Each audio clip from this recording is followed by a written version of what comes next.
ହାତୀ ଯେତେବେଳେ ରାସ୍ତାରେ ଚାଲୁଥାଏ ସେତେବେଳେ ତା ରାସ୍ତାରେ ଅନେକ କୁକୁର ଆସନ୍ତି ଆଉ ଭୋକନ୍ତି।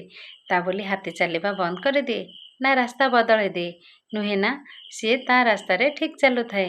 କାହିଁକି ନା ସିଏ ଜାଣିଛି ସିଏ ଯଦି ସେମାନଙ୍କ କଥା ଶୁଣିବ ସିଏ ତା ଲକ୍ଷ୍ୟସ୍ଥଳରେ କେବେ ବି ପହଞ୍ଚି ପାରିବନି। ଠିକ୍ ସେମିତି ଆମେ ଆମ ଜୀବନ ରାସ୍ତାରେ ଯେତେ ଆଗକୁ ଯିବା, ଠିକ୍ କୁକୁର ଭଳିଆ ଅନେକ ଲୋକ ଆମ ସାମ୍ନାକୁ ଆସିବେ, ଆମ ରାସ୍ତା ରୋକିବାକୁ ଚେଷ୍ଟା କରିବେ। ହେଲେ ଆମକୁ ସେମାନଙ୍କ କଥା ନ ଶୁଣି ଆଗକୁ ବଢ଼ିବାର ଅଛି, ନିଜ ଲକ୍ଷ୍ୟସ୍ଥଳରେ ପହଞ୍ଚିବାର ଅଛି। ଯଦି ଆମେ ଠିକ୍, ଆମ କର୍ମ ଠିକ୍, ଆମେ କାହାକୁ କ'ଣ ପାଇଁ ଡରିବା? ଆରେ ଲୋକ ଭଲ କହିଲେ କହିବେ, ଖରାପ କହିଲେ ବି କହିବେ। ତେଣୁ କାହା କଥାକୁ ନ ଶୁଣି ନିଜ କର୍ମ ପଥରେ ଆଗେଇ ଯାଆନ୍ତୁ, ନିଜ କର୍ମ କରିଚାଲନ୍ତୁ।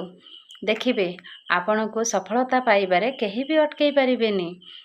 ଯଦି ମୋ କଥାଟା ଠିକ୍ ଲାଗେ ନିଶ୍ଚିନ୍ତ ମିଠା କମେଣ୍ଟରେ ଲେଖିବେ। ଜୟ ଜଗନ୍ନାଥ।